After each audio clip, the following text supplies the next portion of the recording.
Welcome to Adam news channel. ఈ రోజు మన ఛానల్లో రూట్స్ హెల్త్ ఫౌండేషన్ ఫౌండర్ మరియు చైర్మన్ డాక్టర్ పోలవరపు విజయభాస్కర్ గారు ఉన్నారు. నమస్తే డాక్టర్ గారు. ఈరోజు మీ మాటల్లో ఇంకొన్ని విషయాలు మా ప్రేక్షకుల ద్వారా పంచుకుందాం. సార్, మీకు దీని మీద ఆసక్తి ఎప్పుడు ఎలా కలిగింది? అంటే నేను విద్యార్థి దశలో ఉన్నప్పుడు, అంటే నా దగ్గర నేను 19 ఇయర్స్లో ఉన్నప్పుడు మొదటిసారిగా నేను లియో క్లబ్ ఆఫ్ విజయవాడ అంటే లయన్స్ క్లబ్ యాగ్లరీ వింగ్, అది దాంట్లో నేను ఒక ఫ్రెండ్ ద్వారా నేను దాంట్లో ఆ క్లబ్లో చేరడం జరిగింది.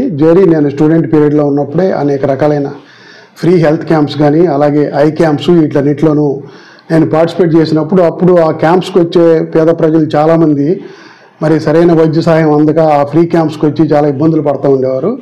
అప్పటి నుంచి నాకు ఏదో ఒకటి వాళ్ళకి చేయాలనేది, సేవాభావం అనేది నాకు మొట్టమొదటిగా లియో క్లబ్ ద్వారానే నేను నేర్చుకున్నాను. అప్పటి నుంచి ఆ ప్రస్థానం ఇప్పటి వరకు ఇలా కొనసాగుతాం.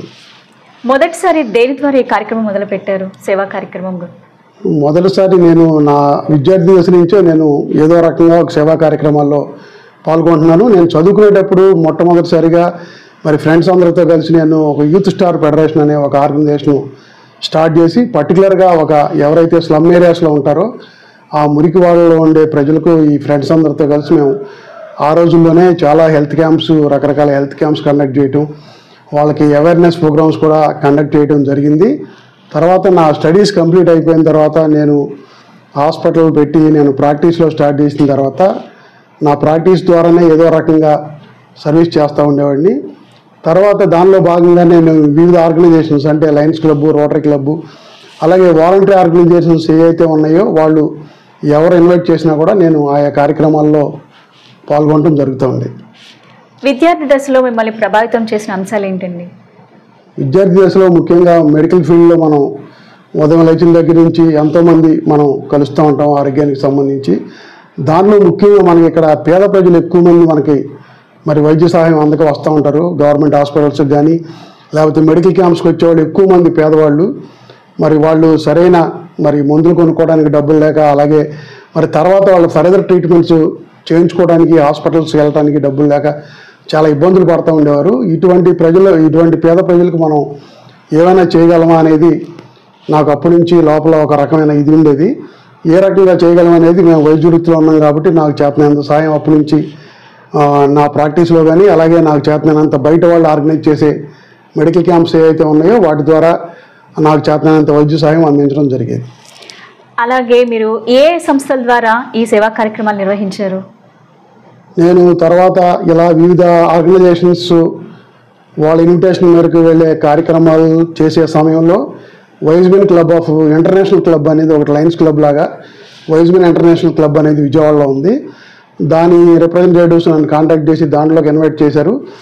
నేను దాని ద్వారా దగ్గర ఒక 10 సంవత్సరాలు మరి విజయవాడ నగరం చుట్టుపక్కల ప్రాంతాల్లో చాలా సర్వీసెస్ కార్యక్రమాలు ఆర్గనైజ్ చేయడం జరిగింది. దాంట్లో చేరినప్పుడు నేను మెంబర్గా, తర్వాత సెక్రటరీగా, వైస్ ప్రెసిడెంట్గా, తర్వాత ప్రెసిడెంట్గా కూడా నేను ఆ క్లబ్ ద్వారా సేవలు అందజేశాము. దాంట్లో ముఖ్యంగా మరి ఎవరైతే ఉన్నారో పేద పూర్ ఉమెన్ ఎవరైతే ఉంటారో వాళ్ళకి రకరకాల సెల్ఫ్ ఎంప్లాయ్మెంట్ ప్రోగ్రామ్స్, అంటే వాళ్ళు ఏదైనా పని నేర్చుకుని దాని ద్వారా ఆదాయం సంపాదించే శిక్షణా కార్యక్రమాలు కానీ, అలాగే ఇప్పుడు పేద విద్యార్థులకు, అలాగే తర్వాత మెడికల్ క్యాంప్స్ దగ్గర 7 సంవత్సరాలు నేను ప్రెసిడెంట్గా ఆ క్లబ్ ద్వారా చేయడం జరిగింది. దానికి మన రీజియన్లో దానికి నేను బెస్ట్ క్లబ్ అవార్డు కూడా అందుకోవడం జరిగింది. ఆ కార్యక్రమాల్లో భాగంగా ఎయిడ్స్ అవేర్నెస్ క్యాంపెయిన్స్, ఇలా రకరకాల క్యాంపెయిన్స్, చాలా పెద్ద క్యాంపెయిన్స్ చేయడం జరిగింది. దాని 10 సంవత్సరాలు నేను ఆ క్లబ్ ద్వారా చాలా సేవలు అందజేయడం జరిగింది. రూట్స్ ఫౌండేషన్ ప్రారంభించాలనే ఆలోచన ఎలా వచ్చింది? ఇలా ఈ సర్వీస్ చేసే క్రమంలో ఇట్లా చాలా ఆర్గనైజేషన్స్లో నేను సర్వీస్ చేసే టైంలో అప్పటి నుంచి నాకు ఒక ఆలోచన ఉండేది, ఏదైనా మనమే ఓన్గా ఒక ఆర్గనైజేషన్ స్టార్ట్ చేసి దాని ద్వారా మనకి చేతనంత సహాయం చేయాలనే ఆలోచన ఉండేది. దానిలో భాగంగా నేను 2008లో నేను ఈ రూట్స్ హెల్త్ ఫౌండేషన్ అనేది నేను ఫౌండర్గా, చైర్మన్గా స్టార్ట్ చేయడం జరిగింది. దాని ద్వారా మరి అనేక రకాలైన ఆరోగ్య కార్యక్రమాలు నిర్వహించడం జరిగింది గత 18 సంవత్సరాలుగా. ఆ రూట్స్ హెల్త్ ఫౌండేషన్ అనేది కూడా మొత్తం నేనే దాని ఎయిమ్స్ అండ్ ఆబ్జెక్ట్స్ కానీ దాని లోగో కానించి అన్నీ నేనే డిజైన్ చేసుకుని నా సారథ్యంలోనే ఇప్పటివరకు చాలా రకరకాలైన కార్యక్రమాలు జరిగింది. రూట్స్ ద్వారా ఏ కార్యక్రమాలు నిర్వహించారు? రూట్స్ ఫౌండేషన్ ప్రధాన ఉద్దేశం ముందు ప్రజలకు ఏదైతే మరి వ్యాధులు రాకుండా తీసుకోవాల్సిన జాగ్రత్తలు, మనిషి ఆరోగ్యంగా ఉంటేనే సమాజం ఆరోగ్యంగా ఉంటుంది, మనిషి ఆరోగ్యంగా ఉంటేనే ఏదైనా చేయగలుగుతాడు. అటువంటి మనిషి వ్యాధుల బారిన పడకుండా ఏం జాగ్రత్తలు తీసుకోవాలి, ఆరోగ్యంగా బ్రతకాలంటే ఏ రకమైన ఆరోగ్య విధానాలు పాటించాలి అనే దాని మీద అవగాహన కలిగించడంతో పాటు రకరకాలైన ఆరోగ్య సమస్యలు ఉన్నాయి. మనకు ప్రధానంగా బీపీ, షుగరు, అలాగే మోకాళ్ళ నొప్పులు, ఇటువంటి లైఫ్ స్టైల్ డిజార్డర్స్ ఉన్నాయి. వీటన్నిటి గురించి కూడా అవగాహన కలగజేయటం, తర్వాత వాళ్ళకి కావాల్సిన టెస్టులు, తర్వాత క్యాంప్స్ కండక్ట్ చేసాము. తర్వాత కాలంలో ఈ పెరిగిపోతున్న క్యాన్సర్ను దృష్టిలో పెట్టుకుని మన దేశంలో ముఖ్యంగా క్యాన్సర్ బాగా పెరిగిపోతుంది, ఈ క్యాన్సర్ బారిన పడకుండా కొంతమందికి అవగాహన కలగజేయాలనే ఉద్దేశంతో 2009 నుంచి మేము కంప్లీట్గా ఈ క్యాన్సర్ మీద అవగాహన కార్యక్రమాలు కానీ, స్క్రీనింగ్స్ కానీ ఇప్పుడు వరకు కూడా చేయడం జరుగుతాం. క్యాన్సర్ గురించి మీరు ప్రత్యేకంగా ఫోకస్ చేయడానికి కారణం? క్యాన్సర్ మన భారతదేశంలో ముఖ్యంగా రోజుకి కొన్ని లక్షల సంఖ్యలో క్యాన్సర్ వ్యాధిగ్రస్తులు పెరుగుతున్నారు. దీనికి ప్రధాన కారణం ఏంటంటే మనం లైఫ్ స్టైల్ మారిపోవటం, అలాగే రకరకాలైన పొల్యూషన్స్, ఆహార పదార్థాల్లో మనం తీసుకునే ఆహారంలో మార్పులు, అలాగే మనకి వచ్చే ఒబిసిటీ, ఇలా రకరకాల కారణాల వల్ల మనకి క్యాన్సర్ వ్యాధిగ్రస్తులు పెరుగుతున్నారు. క్యాన్సర్ అనేది మనం వచ్చిన తర్వాత చివరి దశ వరకు మనం గుర్తించలేకపోతున్నాం. చివరి దశలో గుర్తించేసరికి వాళ్ళు మరణానికి చేరువవుతున్నారు. కాబట్టి క్యాన్సర్ లక్షణాలు ఏముంటాయి, వాటిని ఎలా ముందుగా గుర్తించాలి, రాకుండా జాగ్రత్తలు ఏం తీసుకోవాలనే దాని మీద అవగాహన కలగచేయడానికి పర్టికులర్గా మేము ఫోకస్ చేయడం జరిగింది. అవగాహన ఒకటే కాకుండా దానికి పరీక్షలు ఉంటాయి. క్యాన్సర్ని మనం ముందుగా గుర్తించడానికి మహిళల్లో బ్రెస్ట్ క్యాన్సర్, అలాగే సర్వైకల్ క్యాన్సర్, ఇలా రకరకాల క్యాన్సర్స్ ఉంటాయి. వాటికి గుర్తించడానికి ఒక్కొక్క క్యాన్సర్గా ఒక టెస్ట్ ఉంటుంది. ఈ టెస్టులు కూడా ఫ్రీగా చేయడంతో పాటు క్యాన్సర్ బారిన పడకుండా కొంతమందినైనా సేవ్ చేయాలనే ఆలోచనతో పర్టికులర్గా మేము క్యాన్సర్ మీదే ఆ కార్యక్రమాలు ఇప్పుడు వరకు గత 18 సంవత్సరాలుగా కొన్ని 100 కార్యక్రమాలు కండక్ట్ చేశాము. స్క్రీనింగ్ క్యాంప్స్ కానీ, అలాగే ఎవరైతే మరి యుక్త వయసులో ఉండే బాలికలు ఉంటారు 9 సంవత్సరాల నుంచి తర్వాత 25 ఇయర్స్ వచ్చే మహిళల్లో సర్వైకల్ క్యాన్సర్ రాకుండా వ్యాక్సినేషన్ క్యాంప్స్ కానీ, అలాగే screening camps, awareness programmes, total cancer మీద గత 18 సంవత్సరాల నుంచి మేము కోస్టల్ ఏరియాలో రూట్స్ హెల్త్ ఫౌండేషన్ ద్వారా రెగ్యులర్గా ఇప్పటి వరకు మేము యాక్టివిటీస్ చేయబోతున్నాం. గత 18 సంవత్సరాల నుండి మీరు నిరంతరాయంగా క్యాన్సర్ బాధితులకు ఏం చేశారు?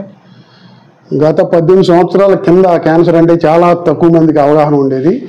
క్యాంప్స్ పెడితే దగ్గర 10 మంది కూడా వచ్చేవారు కాదు. ఇప్పుడు ప్రతి ఒక్కరికి క్యాన్సర్ మీద అవగాహన పెరిగింది. ముఖ్యంగా మహిళల్లో ప్రతి ఒక్కళ్ళు బ్రెస్ట్ క్యాన్సర్ గురించి వాళ్ళు ఎలా ఎగ్జామిన్ చేసుకోవాలి, సెల్ఫ్ బ్రెస్ట్ ఎగ్జామినేషన్, అలాగే మ్యామోగ్రామ్స్ చేయించుకోవాలి ప్రతి సంవత్సరం, అలాగే క్యాన్సర్ లక్షణాలు ఏంటనేది ప్రతి ఒక్కరు తెలుసుకున్నారు. అలాగే మీడియా ద్వారా కానీ, అలాగే రకరకాల ఆర్గనైజేషన్స్ ద్వారా కానీ ప్రతి ఒక్కరికి 18 సంవత్సరాలతో పోలిస్తే చాలా అవగాహన వచ్చింది. మేము 18 సంవత్సరాలుగా చేసిన దానికి మేము ఇలా క్యాంప్స్ ఆర్గనైజ్ చేసేటప్పుడు చాలామందిని క్యాన్సర్ బాధితులను గుర్తించి వాళ్ళకి సత్వరం సహాయం అందేటట్టు చేయటం, వాళ్ళకి సత్వర చికిత్సలు అందేటట్టు చేయడం ద్వారా చాలామందిని ఈ వ్యాధి బారిన పడకుండా కాపాడాము. చాలామందికి అవగాహన కల్పించాము. టెస్టులు చేసేటప్పుడు, క్యాంప్ పెట్టి టెస్టులు చేసేటప్పుడు దాంట్లో 2-3 ఈజీగా క్యాన్సర్తో డిటెక్ట్ అయిన వాళ్ళు ఉన్నారు. వాళ్ళని ఇమీడియట్గా మనం పిక్ చేసి వాళ్ళని హాస్పిటల్స్ పంపించి వాళ్ళకి ఆరోగ్యశ్రీ ద్వారా సత్వర చికిత్సలు అందేటట్టు చేయటం, మా తరపు నుంచి మేము చేయాల్సిన సహాయం, కౌన్సిలింగ్స్ కానీ, వాళ్ళకి కావాల్సిన గైడెన్స్ కానీ ఇవ్వటం జరుగుతుంది. ఈ సేవా ప్రస్థానంలో మీరు చేయాలనుకున్నవి చేయలేకపోయిన సందర్భాలు ఏమైనా ఉన్నాయా? ఈ ప్రస్థానంలో మేము క్యాన్సర్ బాధితుల కోసం, చివరి దశలో ఉన్న బాధితుల కోసం ఒక హాస్పిటల్ సెంటర్ లాంటిది పెట్టాలని ఎప్పటి నుంచో మాకు ఆలోచన ఉంది. అంటే క్యాన్సర్ వచ్చిన తర్వాత ఆఖరి దశలో ఇక వాళ్ళని పట్టించుకునే వాళ్ళు ఎవరు ఉండరు. 3 నెలల్లో, 4 నెలల్లో, ఒక 5 నెలల్లో బతుకుతారు వాళ్ళు. వాళ్ళని ఫ్యామిలీ మెంబర్స్ కూడా ఇంకా ఎక్కువ కాలం వాళ్ళకి ట్రీట్మెంట్లు చేయించే పరిస్థితిలో ఉండరు పేద ప్రజలు. అలాగే వాళ్ళని చూడటం కూడా కష్టమైపోతుంది. కాబట్టి అటువంటి వాళ్ళ కోసం, ఆఖరి దశలో ఉన్న వాళ్ళ కోసం ఒక సెంటర్ స్టార్ట్ చేయాలనే ఆలోచనతో మేము 2015లో మరి 7 బెడ్స్తో మేము ఈ హాస్పిటల్ స్టార్ట్ చేసాము. 2015 నుంచి 2020 వరకు మా సొంత డబ్బులతో దాన్ని రన్ చేసాము. చాలామంది పేద ప్రజలకు దీని ద్వారా, ఆఖరి దశలో ఉన్న పేద ప్రజలకి మరి ఫుడ్, మెడిసిన్స్, షెల్టర్, ఆఖరి దశ ఇక్కడ డెత్ వరకు కూడా మన దగ్గర ఉండేవారు. అలా 2020 సంవత్సరం వరకు మేము ఈ ఫెసిలిటీస్ అందజేసాము. తర్వాత మాకున్న ఫండ్స్ దృష్ట్యా, ఫండ్స్ లేకపోవడం వల్ల ఆ సర్వీసెస్ని మేము తాత్కాలికంగా ఆపేసాము. నాకున్న కోరిక ఏంటంటే దాన్ని ఎప్పటికైనా మళ్ళీ దాన్ని రీస్టార్ట్ చేసి దాని సర్వీసెస్ అందజేస్తే కనుక ముఖ్యంగా పేద ప్రజలకి, డబ్బులు ఉండేవాళ్ళు వాళ్ళు ఏదో ఒకటి మనుషులు పెట్టుకుంటారు, చేయించుకోగలుగుతారు, లేకపోతే హాస్పిటల్స్లో ఉంటారు. కానీ పేద ప్రజలు వచ్చేదానికి వాళ్ళ దగ్గర డబ్బులు ఉండవు, తర్వాత చూసేవాళ్ళు ఉండరు, తర్వాత వాళ్ళ ఫ్యామిలీ మెంబర్స్ కూడా వాళ్ళని సపోర్ట్ చేయలేరు. ఎందుకంటే వాళ్ళు బయటకు వెళ్ళి పని చేసుకుంటేనే వాళ్ళకి ఆ రోజు డబ్బులు వస్తాయి, ఇతన్ని చూసేవాళ్ళు కూడా ఉండరు. కాబట్టి వీళ్ళకి అవసరం ఇది. సో దీన్ని ఎప్పటికైనా దీన్ని రీస్టార్ట్ చేయాలనే కోరిక ఒకటి మిగిలిపోయింది. దానికి చాలా ఫండ్స్ కావాల్సి వస్తాయి. ప్రతి నెల దగ్గర దగ్గర ₹1,00,000 మరి దీనికి ఖర్చు అవుతుంది. కాబట్టి దాన్ని ఎలాగైనా ఆ సెంటర్ని రీస్టార్ట్ చేయాలన్న ఆలోచనతో, సెంటర్ అంతా అలాగే ఉంది, దాన్ని మళ్ళా రీస్టార్ట్ చేయాలనే ఆలోచన ఉంది. క్యాన్సర్ రోగుల వేదన చూసినప్పుడు మీకు ఎలా అనిపిస్తుంది? మిగిలిన వ్యాధులతో పోలిస్తే క్యాన్సర్ అనేది ఒక చాలా పెద్ద వ్యాధి. అది అంటే అది ఆర్థికంగా, మానసికంగా, శారీరకంగా కూడా మనుషుల్ని చాలా ఇబ్బంది పెడుతుంది. ఎందుకంటే ఆర్థిక సమస్యలతో పాటు క్యాన్సర్ బాధితులు మరి చివరి దశలో చాలా బాధలను అనుభవిస్తారు. ఎందుకంటే గుండె జబ్బులు వీటిలాగా ఒకేసారి చనిపోరు. నెలలు వాడిని మరి చనిపోయే వరకు నెల గడపాల్సి వస్తుంది. ఆ గడిపే క్రమంలో రకరకాల ఇబ్బందులు, రకరకాల బాధలు, పెయిన్, తర్వాత రకరకాలైన ఆరోగ్య సమస్యలు, రోజు రోజుకి మనిషి క్షీణించిపోవడం అనేది వాళ్ళు చూస్తూ ఉంటారు, ఫ్యామిలీ మెంబర్స్ కానీ పక్కన ఉన్న వాళ్ళు కానీ. ఇది చాలా వేదనాభరితమైన పరిస్థితి క్యాన్సర్ వాళ్ళది. అవి ఎన్నో చూసాం మేము మా హాస్పిటల్స్ ద్వారా. సో క్యాన్సర్ బాధితులు చివరి దశ అనేది చాలా మరి కష్టంగా ఉంటుంది ఫ్యామిలీ మెంబర్స్కి కానీ, తర్వాత అతనికి కానీ. వీటి ద్వారా మేము ఎన్నో జీవితాలను దగ్గర నుండి చూసాము. పేద ప్రజలు ఎన్నో బాధలు మేము కూడా షేర్ చేసుకున్నాము. దీని ద్వారా క్యాన్సర్ బాధితులను చూసినప్పుడు మనకి జీవితం అనేది చాలా చిన్నది, మనం ఈ ఉన్న కొద్ది జీవితంలో మనం ఏదో ఒకటి వాళ్ళకి చేయాలి అనే భావన అయితే కలిగిందండి. మీరు చివరి దశలో ఉన్న క్యాన్సర్ రోగుల కోసం స్థాపించిన హాస్పిటల్స్లో ఎటువంటి సేవలు అందించారు? హాస్పిటల్స్లో చాలా మంచి సేవలు అందించామండి. మనకి కోస్టల్ ఏరియాలో ఈ సెంటర్ ఎక్కడా లేదు. మేము రూట్స్ హాస్పిటల్స్ అనే పేరుతో స్టార్ట్ చేసాం. మేము దీని మీద చాలా స్టడీ చేసి ఇక్కడ మంచి సెంటర్ స్టార్ట్ చేసి దాన్ని చాలా ఆర్గనైజర్గా రన్ చేయాలనే ఆలోచనతో పెట్టాము. 7 బెడ్స్తో స్టార్ట్ చేసాము. అది దాని ఇనాగరేషన్ కూడా చాలా గ్రాండ్గా చేయడం జరిగింది. అలాగే చాలామందికి రీచ్ అయింది. అది చాలామంది పేద ప్రజలు ఇక్కడ సర్వీసెస్ అందుకున్నారు. వాళ్ళకి మెడిసిన్స్, ఫుడ్తో పాటు మరి 24 hours తర్వాత మెడికల్ ట్రీట్మెంట్స్, అలాగే వాళ్ళకి కావాల్సిన కౌన్సిలింగ్స్, వాలంటీర్ సర్వీసెస్, తర్వాత వాళ్ళ ఫ్యామిలీ మెంబర్స్ని కూడా ఇక్కడ పిలిచి వాళ్ళతో పాటు మరి కొద్దిగా వాళ్ళతో స్పెండ్ చేసేటట్టు, తర్వాత వాళ్ళకి ఆధ్యాత్మికంగా కూడా అంటే చివరికి చనిపోయేటప్పుడు వాళ్ళని ఆనందంగా వెళ్ళిపోయేటట్టు వాళ్ళని ప్రిపేర్ చేయడం అనేది దీంట్లో ముఖ్య ఉద్దేశం. కాబట్టి వాళ్ళని ఆధ్యాత్మికంగా కూడా వాళ్ళని మోటివేట్ చేసే వాళ్ళని చివరి దశలో. సో వాళ్ళ చివరి దశలో ఆనందంగా వెళ్ళాలి, వాళ్ళని మరి రెస్పెక్టబుల్గా సాగనంపాలనేదే హాస్పిటల్స్ ఉద్దేశం. దాన్ని మేము 100% మేము చేసామని అనుకుంటున్నాము. ఈ 30 ఏళ్ళ మీ ప్రస్థానంలో మీకు బాగా నచ్చిన అంశం ఏమైనా ఉందా? నా సర్వీసులో నాకు బాగా సంతృప్తి ఇచ్చిన సంఘటనలు చాలా కార్యక్రమాల్లో నేను చేశాను. కానీ ఒక సంఘటన, ఒక నవీన్ అనే ఒక 10 సంవత్సరాల బాలుడు, ఆటో డ్రైవర్ వాళ్ళ ఫాదరు, అతను ఒక ఫైర్ యాక్సిడెంట్లో అతను పైన ఇంట్లో ఇరుక్కుని అతను మొత్తం 80% బర్న్ అయిపోయి కాలిపోయాడు. కాలిపోయినప్పుడు అతను మొత్తం అసలు ఈ నోరు ఇవన్నీ కూడా అంటుకుపోయినాయి. మొత్తం ఆర్గాన్స్ అన్నీ లోపల ఎక్స్టర్నల్ ఆర్గాన్స్ అన్నీ మెల్ట్ అయిపోయి అంటుకుపోయి నోరు మాట్లాడే స్థితిలో, తినే స్థితిలో కూడా లేడు. అయితే వాళ్ళు చాలా పేద ప్రజలు, వాళ్ళకు ఉన్న ఎకరం పొలం కూడా అమ్మేసుకుని వాళ్ళు ట్రీట్మెంట్ చేయించినా కానీ అతనికి ఏమీ పెద్ద రెస్పాన్స్ రాలేదు. వాళ్ళు నన్ను కాంటాక్ట్ చేశారు. చేసినప్పుడు నేను దాన్ని మీడియా ద్వారా నలుగురికి తెలియజేసి దగ్గర 3-4 lakhs అతనికి ప్లాస్టిక్ సర్జరీకి అవుతాయని ఆ రోజు మేము అనుకోవడం జరిగింది. ఈ 3-4 lakhs కూడా మేము ఇతన్ని రోజు నేను ఎమట పెట్టుకుని తీసుకెళ్ళి వాకర్స్ క్లబ్స్, లేకపోతే లయన్స్ క్లబ్ లాంటి ఆర్గనైజేషన్స్, లేకపోతే ఎవరైతే ఫిలాంథ్రపిస్టులు వీళ్ళందరి దగ్గరికి అతను కూడా తీసుకెళ్ళి నేను వాళ్ళని రిక్వెస్ట్ చేసి 4 లక్షల ఫండ్స్ రైజ్ చేసి మేము హైదరాబాదు మెడినోవా హాస్పిటల్స్లో ఒక 2-3 ప్లాస్టిక్ సర్జరీలు అతనికి, ఆ నవీన్ అనే బాలుడికి చేయడం జరిగింది. చేసిన తర్వాత అతనిది ఈ టంగ్ ఇవన్నీ రిలీజ్ చేసాము. తర్వాత ఈ ఫేస్ అంటుకుపోయిందని కూడా రిలీజ్ చేసాం. ఈ చేతులు కూడా ఇలా అంటుకుపోయి ఉన్నాయి. ఆ చేతులన్నీ ప్లాస్టిక్ సర్జరీ ద్వారా మరి రిలీజ్ చేసిన తర్వాత నేను అతనికి రోజు పర్సనల్గా డ్రెస్సింగ్ చేయటం, అతనికి లిక్విడ్స్ నోట్లో పోయటం, ఇవన్నీ నేను 1 month అతనికి సర్వీస్ చేసిన తర్వాత అతను రికవర్ అయ్యాడు. ఇప్పుడు అతను హ్యాపీగా స్కూల్కి వెళ్తున్నాడు. ఒక 50,000 వాళ్ళ పేరెంట్స్ కూడా అతని ఖర్చులు, స్టడీస్ ఖర్చుల నిమిత్తం మేము అందజేయడం జరిగింది. సో అతను రికవర్ అయ్యి హ్యాపీగా ఉన్నాడు. అది నాకు బాగా ఆనందాన్ని ఇచ్చిన ఒక సంఘటన. అయితే రెండో సంఘటన, కోవిడ్ టైంలో హాస్పిటల్స్ లేని టైంలో మా ఫౌండేషన్ ద్వారా మేము చాలామందికి సర్వీసెస్ అందజేసాము. సిలిండర్స్ కానీ, తర్వాత ఇంటి దగ్గర కోవిడ్ కిట్స్ అందజేయటం కానీ, తర్వాత మేము నర్సింగ్ ప్రొవైడ్ చేయటం కానీ, ఎంతోమంది ప్రాణాలను కాపాడాం కోవిడ్లో. ఎవరు వెళ్ళని రోజుల్లో, హాస్పిటల్స్ లేవు, డాక్టర్స్ లేరు. అటువంటి రోజుల్లో మేము 4 డాక్టర్స్ టీం అంతా మేము డైరెక్ట్గా ఇళ్ళకెళ్ళి మేము సర్వీస్ చేసాము. ఆ కోవిడ్ 2 monthsలో నేను చాలామందిని చూశాను.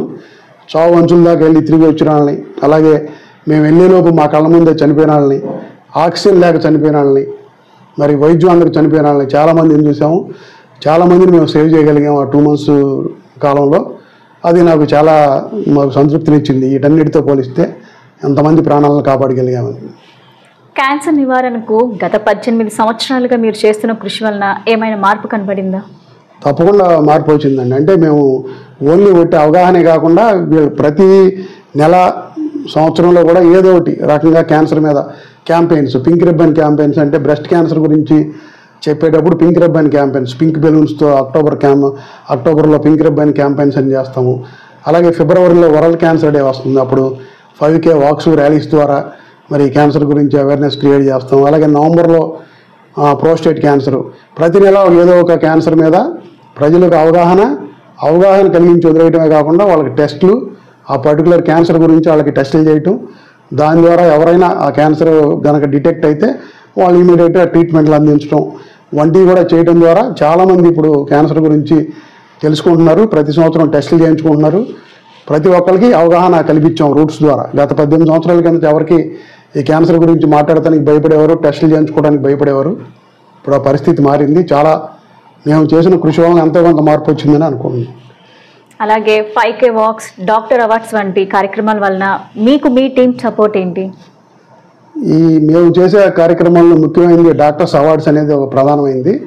అంటే జూలై 1 డాక్టర్స్ డే. అది ఆ డాక్టర్స్ డే సందర్భంగా మేము ఎవరైతే మంచి సర్వీసెస్ అందజేస్తారో ప్రజలకు కానీ సమాజానికి కానీ, అలాగే ఎంతో కొంత వాళ్ళు డబ్బులు సంపాదించడం ఒకటే కాకుండా వాళ్ళు ఏదైనా మరి పేద ప్రజలకు సేవ చేసే వాళ్ళకి కానీ, ఎథిక్స్ పాటించే వాళ్ళకి అవార్డ్స్ ఇవ్వాలనే ఉద్దేశంతో 2009లో స్టార్ట్ చేసాం. ఇది రూట్స్ హెల్త్ సర్వీసెస్ అవార్డ్స్ అని రాష్ట్ర వ్యాప్తంగా 2 తెలుగు రాష్ట్రాల్లో మనం ఇవ్వడం జరుగుతూ ఉంది. ఇప్పటి వరకు దగ్గర 85 మంది డాక్టర్స్కి అవార్డ్స్ ఇచ్చాం మనం. అందరూ టాప్ డాక్టర్స్, గోపాలకృష్ణ గోఖలే గారు, నాయుడమ్మ గారు, సమరం గారు, ఇలా ఎంతోమంది సీనియర్స్ మరి సొసైటీకి కానీ లేకపోతే మరి ప్రజలకు కానీ సేవ చేసిన వాళ్ళకి అవార్డ్స్ అందజేసాము.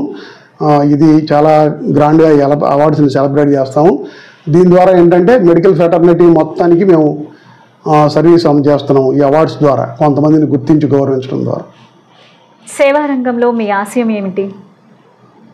నాకున్న ఆశయం ప్రజల్ని మరి కొంతమందినైనా మనం ఆరోగ్యంగా జీవించేటట్టు అవగాహన కలిగించడం, వ్యాధులు రాకుండా కొంతమందినైనా, అంటే వ్యాధులు వయసుతో పాటు మనం రాకుండా ఆపలేము. కాకపోతే మనకున్న కొన్ని లైఫ్ స్టైల్ మనం సరిగ్గా చేయకపోవడం వల్ల మనకుండే కొన్ని దురలవాట్ల కారణంగా చాలామంది మరి ఇప్పుడు ఒబిసిటీ ఉంది, అంటే స్థూలకాయం ఉంది. మనం సరైన జాగ్రత్తలు తీసుకోకపోతే లావ్ అయిపోతాం. లావ్ అయిపోతే థైరాయిడ్, బీపీ, షుగరు, మోకాళ్ళ నొప్పులు ఇటువంటివన్నీ వస్తాయి. దానికి ప్రతిరోజు ఎక్సర్సైజ్ చేయాలి, ప్రతిరోజు మంచి డైట్ తీసుకోవాలి, తర్వాత రెగ్యులర్ హెల్త్ చెకప్ చేసుకోవాలి, స్మోకింగ్ చేయకూడదు, తర్వాత ఆల్కహాల్ తీసుకోకూడదు. ఇటువంటి 6 గంటలు 8 గంటలు నిద్రపోవాలి ప్రతిరోజు. ఆరోగ్యంగా జీవించడానికి ఎటువంటి అలవాట్లు ఆచరించాలనే దాని మీద ప్రధానంగా మేము మోటివేట్ చేయటం, కొంతమందినైనా మనం ఈ వ్యాధుల బారిన పడకుండా, అంటే తక్కువ వయసులో గుండె జబ్బులు, షుగరు, బీపీ ఇటువంటి వాటికి మరి కొంతవరకు వాళ్ళని దూరంగా ఉంచటం, అలాగే క్యాన్సర్ వ్యాధిగ్రస్తుల్ని క్యాన్సర్ రాకుండా కాపాడగలగటం, క్యాన్సర్ గురించి తెలుసుకోవటం, రాగానే ఇమీడియట్గా డాక్టర్ని సంప్రదించడం, ఇటువంటి వాటి ద్వారా మనం ఎంతో కొంత సమాజానికి మాకు తోచిన సహాయం మేము చేయగలుగుతున్నామని మేము అనుకుంటున్నాము. దీనికి మా టీం మెంబర్స్ అందరూ సపోర్ట్ ఉంది మాకు, డాక్టర్స్ కాకుండా. అలాగే డాక్టర్స్ ఎవరైతే ఉన్నారో ఫ్రెండ్స్ అందరూ సపోర్ట్ చేస్తున్నారు మాకు 20 years నుంచి. అలాగే మా టీం మెంబర్స్ ఉన్నారు, వాళ్ళందరూ కూడా తమ పనులు ఎవరి వృత్తుల్లో వాళ్ళు ఉన్నా కూడా మరి పర్టికులర్గా ఆదివారం లేకపోతే ఏదో ఒకటి వాళ్ళ వాల్యుబుల్ టైంని స్పెండ్ చేసి ఏమి ఆశించకుండా ఈ కార్యక్రమాల్లో పాల్గొంటున్నారు గత 15 సంవత్సరాలుగా. ఈ సందర్భంగా కూడా అలాగే మాకు ఒక ఉమెన్ టీం ఉంది, దగ్గర 10 మంది యాక్టివ్ ఉమెన్ టీం ఉంది. వాళ్ళందరూ కూడా నేను ఈ సందర్భంగా మీ ద్వారా రూట్స్ హెల్త్ ఫౌండేషన్ తరఫున వాళ్ళందరికీ కూడా నా కృతజ్ఞతలు తెలియజేసుకుంటున్నాను. ఇన్నాళ్ళ మీ సేవకు గుర్తింపు లభించిందా? తప్పకుండా. నాకు గుర్తింపు లభించకపోయినా మా సంస్థకు గుర్తింపు లభించింది. అలాగే రూట్స్ హెల్త్ ఫౌండేషన్ అనగానే వీళ్ళు మరి ఏదో ఒకటి హెల్త్కి సంబంధించిన యాక్టివిటీస్ చేస్తారు, వీళ్ళు చేసేది ఉపయోగకరంగా ఉంటుంది అనే భావన అయితే ప్రజల్లో కోస్టల్ ఏరియా అంతా ఉంది. అలాగే మేము ఏ క్యాంప్స్ పెట్టినా కూడా మరి చాలా ఎక్కువ సంఖ్యలో ప్రజలు పాల్గొంటూ ఉంటారు. అలాగే మా సేవల్ని గుర్తించి మరి మీడియా సంస్థలు కానీ అలాగే వీళ్ళు కూడా మా కార్యక్రమాలను రికగ్నైజ్ చేసి ప్రజలకు అందజేయడం జరుగుతూ ఉంది. గత 15 సంవత్సరాలుగా వాళ్ళకు కూడా నేను ఈ సందర్భంగా కృతజ్ఞతలు తెలియజేసుకుంటున్నాను. చివరిగా క్యాన్సర్ రాకుండా ఏం చేయాలో చెప్తారా? క్యాన్సర్ రాకుండా ఏం చేయాలనేది ప్రతి ఒక్కళ్ళు తెలుసుకుని ఉండాలి, మహిళలు కానీ పురుషులు కానీ. దీనికి ఇందాక నేను చెప్పినట్టు మన ఆరోగ్యకరమైన జీవన విధానం ప్రధానమండి. ముఖ్యంగా ఒక 50% వ్యాధులు మనకున్న అలవాట్లు మనకున్న జీవన విధానం ద్వారానే వస్తాయి. మిగిలిన 50% మనకి వంశపారంపర్యంగా కానీ తర్వాత మనకి జన్యుపరంగా కానీ రకరకాలైన కారణాల వల్ల వస్తాయి. ముఖ్యంగా మనం తీసుకునే ఇప్పుడు ప్రధానంగా వచ్చే క్యాన్సర్ కారణాలు మన రకరకాలైన ఈ పొల్యూషన్స్, కాలుష్యం, అలాగే మనం తీసుకునే జంక్ ఫుడ్స్, తర్వాత మనకి కలర్స్ వేసిన ఆహారము, తర్వాత అలాగే జంక్ ఫుడ్స్ ముఖ్యంగా, తర్వాత లేడీస్లో చూస్తే ముఖ్యంగా ఒబిసిటీ అంటే ఉండాల్సిన వెయిట్ కన్నా ఎక్కువ ఓవర్ వెయిట్ పెరిగిపోతారు. ఓవర్ వెయిట్ వలన లేడీస్లో బ్రెస్ట్ క్యాన్సర్ వచ్చే అవకాశాలు చాలా ఎక్కువ ఉంటాయి. అలాగే మనం ఏదైతే హైజీనిక్గా అంటే మనం ఆరోగ్యకరంగా మెయింటైన్ చేయకపోవడం వలన సర్వైకల్ క్యాన్సర్ వస్తుంది, పర్సనల్ హైజీన్ మెయింటైన్ చేయకపోవడం వలన. అలాగే స్మోకింగ్ వల్ల లంగ్ క్యాన్సర్ వస్తుంది, ఆల్కహాల్ వల్ల లివర్ క్యాన్సర్ వస్తుంది, ఆల్కహాల్ తాగే వల్ల ఎక్కువగా. ఇలా రకరకాల కారణాలు మనం చేసే పనుల వల్ల వస్తున్నాయి. కాబట్టి వీళ్ళందరినీ కూడా మనం ఎడ్యుకేట్ చేయాలి. సో వీళ్ళందరినీ కూడా కొంతవరకైనా ఎడ్యుకేట్ చేసి వీళ్ళందరినీ కూడా ఈ వ్యాధుల గురించి తెలుసుకుని వ్యాధులకు దూరంగా ఉండేటట్టు ప్రయత్నించాలనేదే మా ఆశయం. విన్నారు కదండి, డాక్టర్ విజయభాస్కర్ గారు చెప్పిన సలహాలు సూచనలు తప్పకుండా మనం అందరం పాటిద్దాం. నమస్కారం డాక్టర్ గారు. ఈ విలువైన సమయాన్ని మాతో మా ఆదాం న్యూస్ ఛానల్ ప్రేక్షకులతో పంచుకున్నందుకు మా తరపున అలాగే ఆదాం న్యూస్ ఛానల్ తరపున ధన్యవాదాలు. Thank you.